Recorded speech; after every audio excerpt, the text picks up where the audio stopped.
Right, let's go.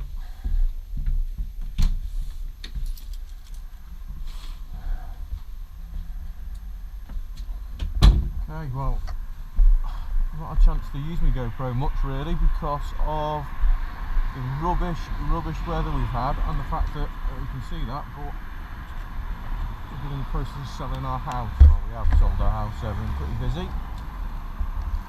So I thought I'd go out and give the bike a bit of a run out. Just been at my mum and dad's garage for the last month really. So I don't know if you guys have seen it before with the panniers on, just with your side panniers. They do have the top box as well, but I haven't got that on today. Cheers. Also as well, what I've been doing this afternoon is trying to fit this on. Someone for Christmas gave me a tank bag. It's a pure lock tank bag, which is brilliant, but I don't know if anyone's ever got one of these. You get given the 3 screws, straightforward to do, but then you don't get given the right Allen key. So I've been searching everywhere for an Allen key and ain't got one. Blame the missus. So I've just hand tightened them on at the moment, so I don't think they'll come off. You never know. So I'm going to go and try a bit of a run out just to see how the sound comes off on the video. As I said last time, I have bought a mic, but I still haven't actually fitted it on yet. I've not actually had a chance to think about anything recently really. Certainly nothing to do with motorbikes. So we'll see how we get on. Yeah, I'm hoping my next house will have a garage to keep this bike in. That's the plan. There's a picture of me just setting off. Well, it's 8 degrees, my bike's saying. It's not the warmest it's been for about a month. Let's go and give it a run out. See how the sound picks up. And hope this doesn't hope this new tank lock bag system is stays on. I'm sure it will. The thing is, I don't think I've got the camera angle. Looking at it, I can see the GoPro at the corner of my eye. Actually, I don't think I've got the angle very good, but the lens on them is so good, the wide lens, that actually I don't think it really matters that much. Well, I'll see how the footage comes out, but I want to get used to doing a bit of filming and a bit of editing because me, my brother-in-law and a mate have booked Spain. Well, we've booked a ferry to go down to Santander beginning of June, and then we've got basically a week to get back to Calais to get the tunnel back over to Dover, come back home. We've all got a week off work, so I want to be able to film that, get some good footage. So as I say, I want to get used to the left here. Let's get used to the editing package really on the computer. I mean, I've got my visor open at the moment, so I'll be absolutely amazed if the sound comes out really well. As I say, I've got absolutely no microphone attached at all. Let's do it this way because, out of interest, the lady who bought our house that's down here. Let's go and see where she lives.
hottest is too hot. Even when it's this cold, it's too hot. I tend to leave it on that for about 5 minutes to get them warmed up, and then I try and turn it down a notch. So when you turn it on, it automatically defaults to the hottest, and then you have to press a button for it to every time press and hold to go down to the next setting, and press and hold obviously